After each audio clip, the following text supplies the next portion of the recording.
Hello student, स्वागत है आपका। आज की वीडियो में हम प्रश्नावली तीसरी बहुपद कर रहे हैं।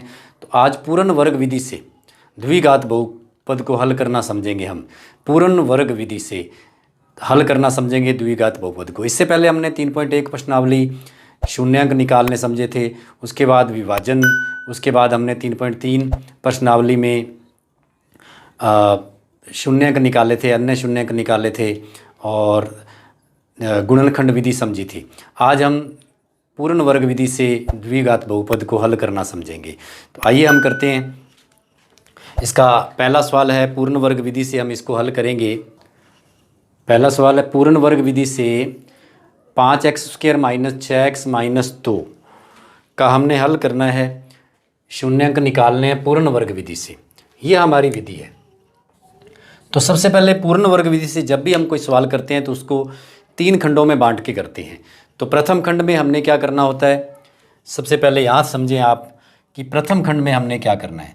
जब हम इसका हल करेंगे तो इसमें सबसे पहले 5x² - 6x - 2 बराबर 0। सबसे पहले हमने अचर पद को हल करना है।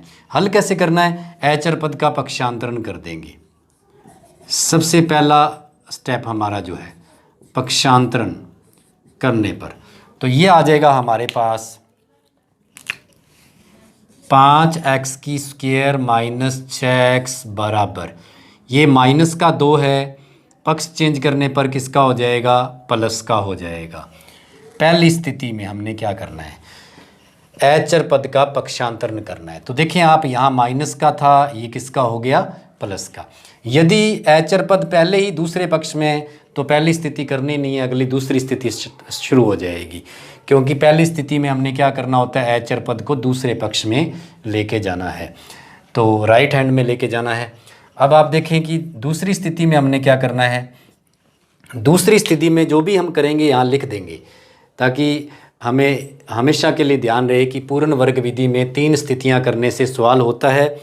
और पहली स्थिति में अचर पद को दूसरे पक्ष में लेके जाना है, दूसरी स्थिति में हमने क्या करना है, 5x² - 6x बराबर 2। अब दूसरी स्थिति में हमने क्या करना है, हम यहाँ लिख देते हैं x² के गुणांक का दोनों पक्षों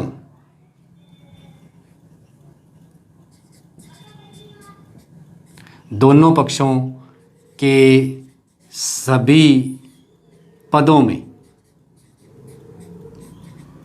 भाग, सभी पदों में भाग। तो x² के गुणांक का दोनों पक्षों के सभी पदों में भाग कर देंगे। मतलब x² के जो गुणा में अंक है, दूसरी स्थिति में हमने क्या करना है, पहली में अचर पद को लेंगे, दूसरी में हमने क्या करना है, x² के जो गुणा में अंक है, जैसे गुणा में x² के गुणा में अंक क्या है, 5 है, तो x² के जो गुणा में अंक है उसका दोनों पक्षों के सभी पदों में भाग करना है। मतलब यहाँ देख सकते हैं आप, ये लिखा हुआ है, ताकि हम बोला हुआ भूल जाएं तो ये लिखा हुआ है कि x² के गुणांक, x² के गुणांक का दोनों पक्षों के सभी पदों में भाग।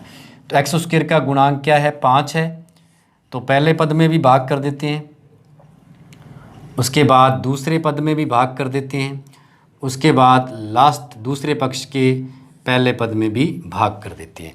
तो इस प्रकार से x² के जो गुणा में अंक था वो यहाँ भी भाग में आ गया, इधर भी भाग में आ गया और दूसरे पक्ष में भी भाग में आ गया।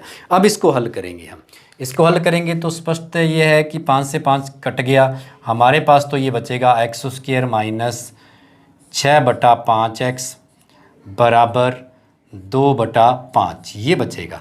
अब 2 स्थितियां हमारी हो चुकी हैं। पहली स्थिति में अचर पद का पक्षांतरण किया, दूसरी स्थिति में x² के जो गुणा में अंक है उसको सभी के भाग में लिख दिया, सभी पदों के, दोनों पक्षों के सभी पदों के भाग में लिखा हमने।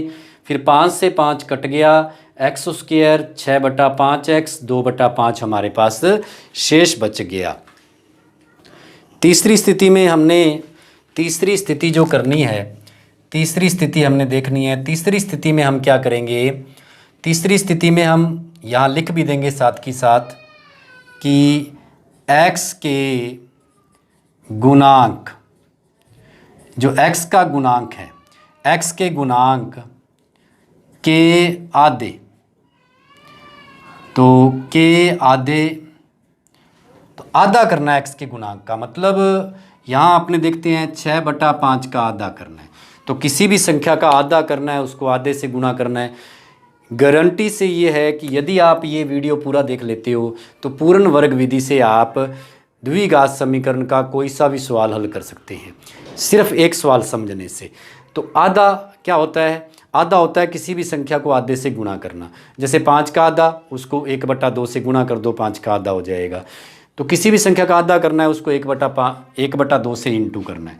तो 1/2 से इंटू कर दिया, तो इसका आधा क्या हो गया? ये रफ कार्य हमारा ये हो गया हमारे पास। देखो यहाँ कट रहा है तो काट देते हैं, सीधा गुणा क्यों करना है? 2 का 1 और ये 3, तो इसका आधा हो गया 3/5। इसका आधा क्या हो गया? 3/5 हो गया। अब उसने बोला है कि तीसरी स्थिति में बोला है कि आपने क्या करना है? x के गुणांक के आधे का, मतलब x के जो गुणा में अंक है ना हमारे पास, यहाँ पे ऊपर नहीं, यहाँ पे लास्ट में, यहाँ दूसरी स्थिति पूरी हुई है। जो x के गुणा का अंक है उसका हमने क्या करना है? आधा करना है। यहाँ देखें, उसको आधे से गुणा करना है, इंटू करना है। इंटू करने पर हमारे पास आया 3/5।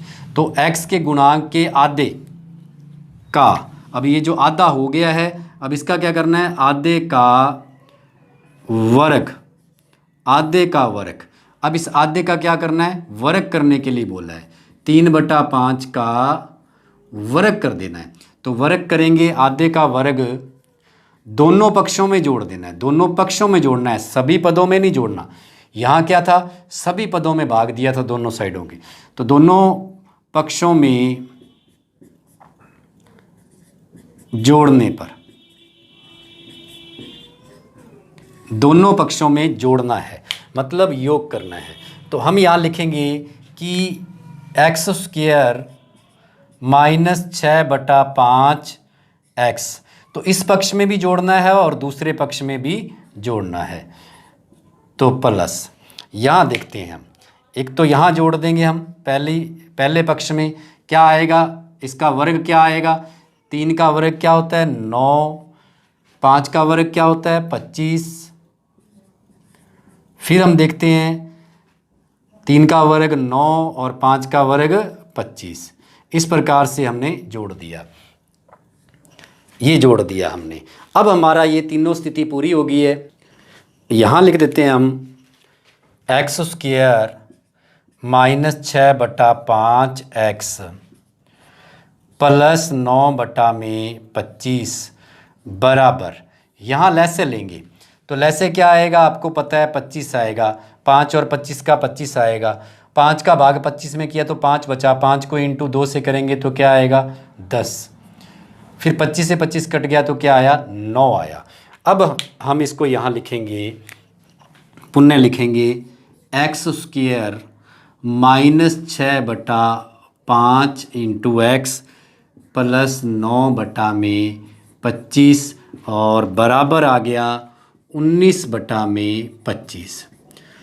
अब हमारे पास देखें आप, द्विघात समीकरण पुनः बन गया।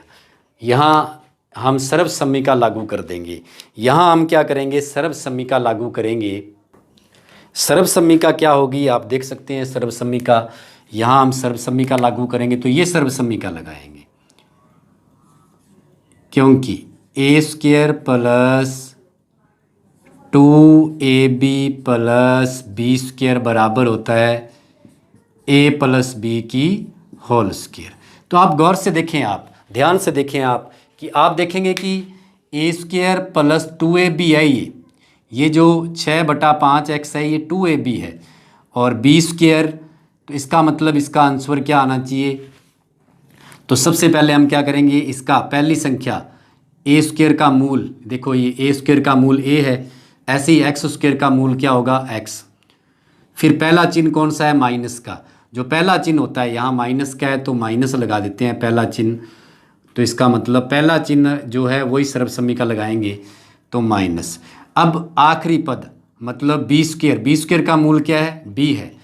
तो यहाँ देखिए b² का मूल b है, तो 9/25 का मूल क्या होगा, 9 का मूल 3, 25 का मूल 5।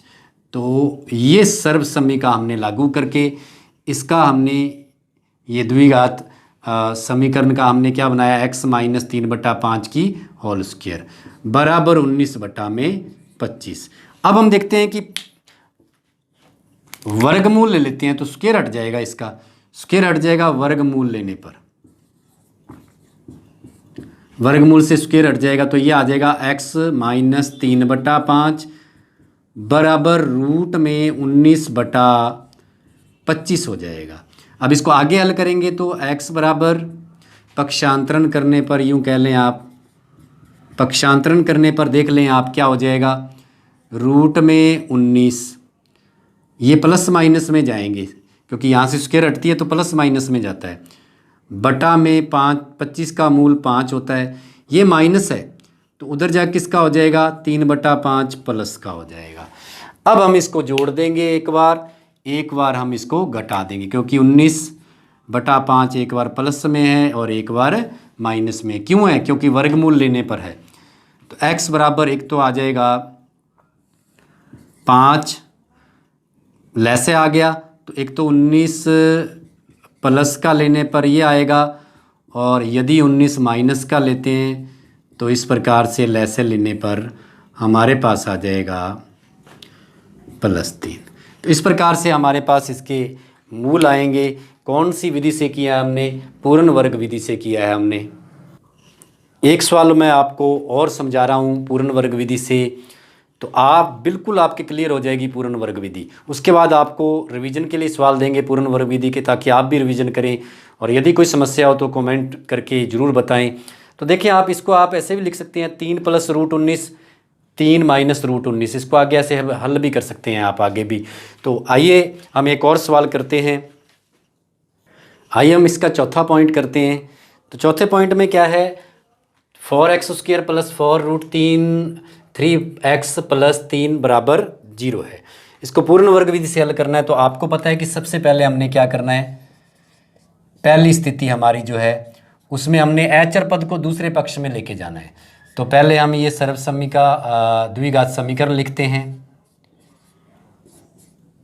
ये जो अचर पद है इसको दूसरे पक्ष में लेके जाएंगे। पहली स्थिति हमारी ये कह रही है, पहली स्थिति में हम क्या करते हैं, 4x² + 4 √3x बराबर अचर पद को दूसरे पक्ष में। यदि पहले से अचर पद दूसरे पक्ष में है तो पहली स्थिति करने की जरूरत नहीं पड़ेगी। तो दूसरे पक्ष में लेके जाएंगे, ये प्लस का इधर जाके किसका हो जाएगा, माइनस का हो जाएगा। ये हमारा पहली स्थिति में ये जो करना है हमने, 3 स्थितियां करनी है हमने। तो पहली स्थिति में हमने अचर पद को दूसरे पक्ष में लेके, तो आइए दूसरी स्थिति करते हैं। दूसरी स्थिति में हमने क्या करना है उसको लिख भी देंगे यहाँ पे। दूसरी स्थिति में हमने x² के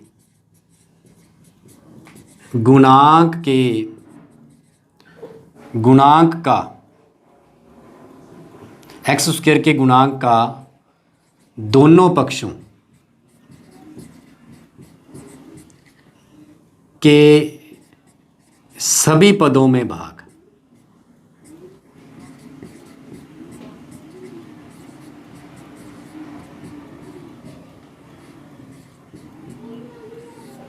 ये हमारी दूसरी स्थिति है। x² के जो गुणा में अंक है, x² के जो गुणा में अंक है उसका सभी पदों में भाग करना है, दोनों साइडों के सभी पदों में भाग करना है। तो आइए हम करते हैं, x² 4x² बटा में 4 प्लस 4 √3x बटा में 4 फिर बराबर -3 बटा में 4। तो हमने भाग कर दिया। अब जो कटता है काट देते हैं, भाग जाता है वो चला जाएगा, 4 चला गया, यहाँ भी चला गया।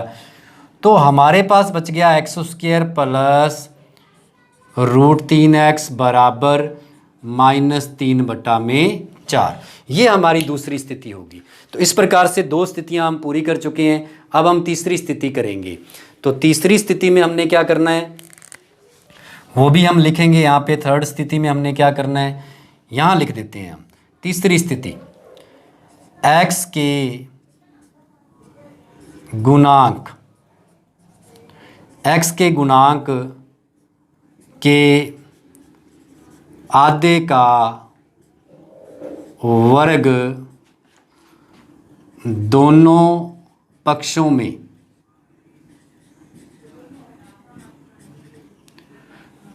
जोड़ने पर।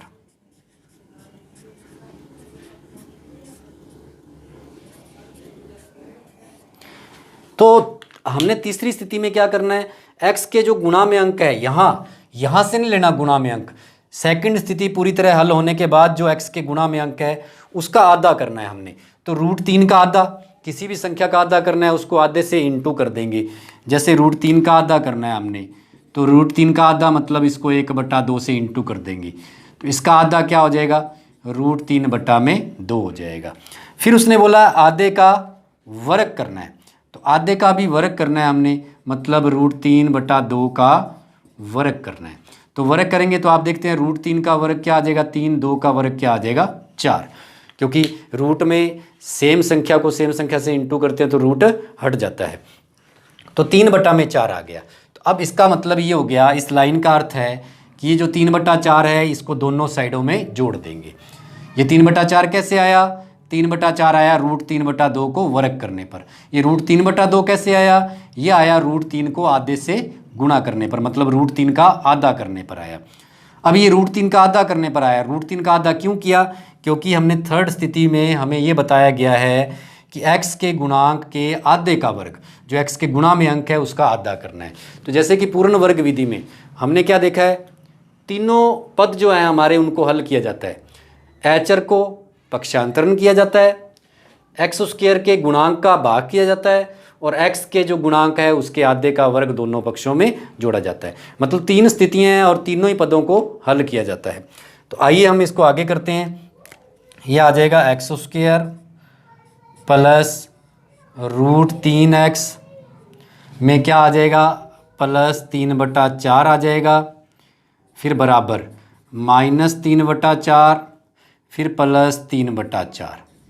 यहाँ भी आ गया, दोनों पक्षों में आ गया हमारे पास, दोनों पक्षों में 3/4 हमने जोड़ दिया।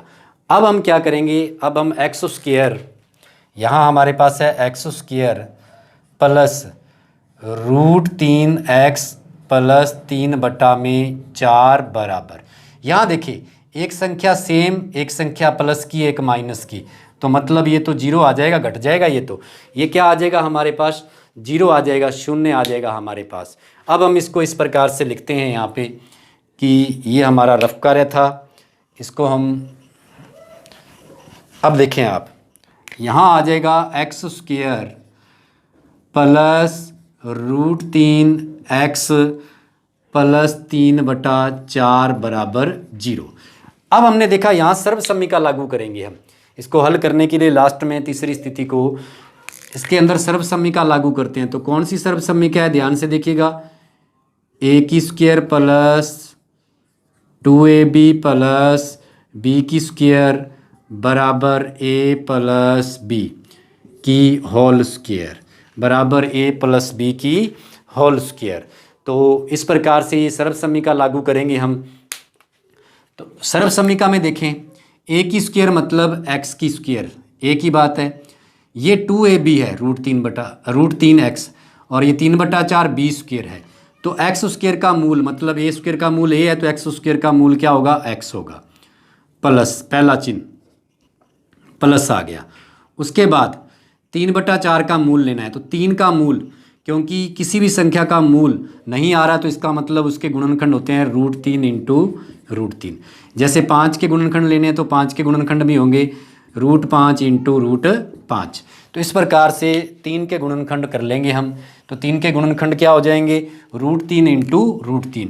तो 3 का वर्गमूल क्या आ गया, √3, और 4 का क्या आएगा 2, ऊपर क्या है स्क्वायर, ये आ गया हमारा आंसर, बराबर 0 है।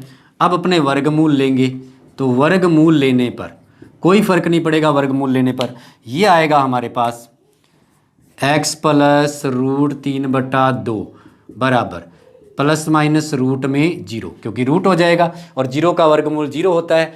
अब पक्षांतरण करने पर हमारे पास 2 मान आ जाएंगे, प्लस का 0 ले लो चाहे माइनस का ले लो, कोई फ़र्क नहीं पड़ेगा। तो पक्षांतरण करने पर हमारे पास एक तो आ जाएगा, क्योंकि ये प्लस का उधर जाए किसका हो जाएगा, माइनस का। तो माइनस का √3/2 और दूसरा भी आ जाएगा माइनस का √3/2। यहाँ पे हमारे पास ये दो मूल आ जाएंगे। कौन सी विधि से ये दो मूल निकाले हैं हमने, पूर्ण वर्ग विधि से हमने ये दो मूल ज्ञात किए हैं। इसका एक सवाल हम प्रैक्टिस में लेंगे। 3x² - 5x + 2 को पूर्ण वर्ग विधि से हम हल करके देखेंगे। और पांचवा करेंगे 2x² + x - 4 = 0। इसको भी पूर्ण वर्ग विधि से हमने हल करना है। तीसरा सवाल 4x² + 3x + 5 को भी हमने पूर्ण वर्ग विधि से हल करना है। और एक और सवाल करते हैं।